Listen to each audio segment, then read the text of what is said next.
ഇത്രയും പ്രായമായ ഒരു മുഖ്യമന്ത്രിയെ കേരളത്തിന് ആവശ്യമുണ്ടോ? പിണറായി അല്ലാതെ മറ്റാരും ഇവിടെ ഭരിക്കാനില്ലേ? ജസ്റ്റ് ഒരു ചോദ്യം ചോദിക്കട്ടെ നിങ്ങളോട്. 82 വയസ്സുള്ള പിണറായി വിജയനെ എന്തിനു വേണ്ടിയാണ് വീണ്ടും വീണ്ടും കേരളത്തിന്റെ മുഖ്യനായി ഉയർത്തിപ്പിടിക്കുന്നത്? ഭരിക്കുന്നത് ശരിക്കും പിണറായി തന്നെയാണോ? ചോദിച്ചതിൽ കാര്യമുണ്ട്. അതായത് സ്വന്തം വീട്ടിലെ കാര്യങ്ങൾ പോലും നോക്കാൻ ബുദ്ധിമുട്ടുന്ന ഒരാളെ കേരളത്തിന്റെ ഭാവി ഏൽപ്പിക്കണമെന്ന് CPM വാശി പിടിക്കുമ്പോൾ നമ്മൾ തിരിച്ചറിയാതെ പോകുന്ന ചില വലിയ ചതിക്കുഴികൾ അവിടെ കാണാം. നമ്മുടെയൊക്കെ വീടുകളിൽ 80 വയസ്സ് കഴിഞ്ഞവർ ഉണ്ടാകും അല്ലെ? അവർക്ക് വിശ്രമവും സമാധാനവുമാണ് നമ്മൾ നൽകുന്നത്. എന്നാൽ ഇവിടെ ഒരു രാഷ്ട്രീയ പാർട്ടി പറയുന്നത് ഈ വാർദ്ധക്യത്തെ വീണ്ടും ഭരണം ഏൽപ്പിക്കണം എന്നാണ്.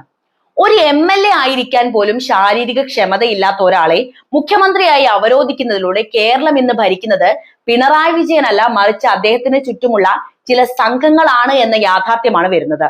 പണ്ട് ശിവശങ്കരൻ മുഖ്യമന്ത്രിയുടെ ഓഫീസിലിരുന്ന് സ്വർണ്ണക്കടത്തിന് ഒത്താശ ചെയ്തപ്പോൾ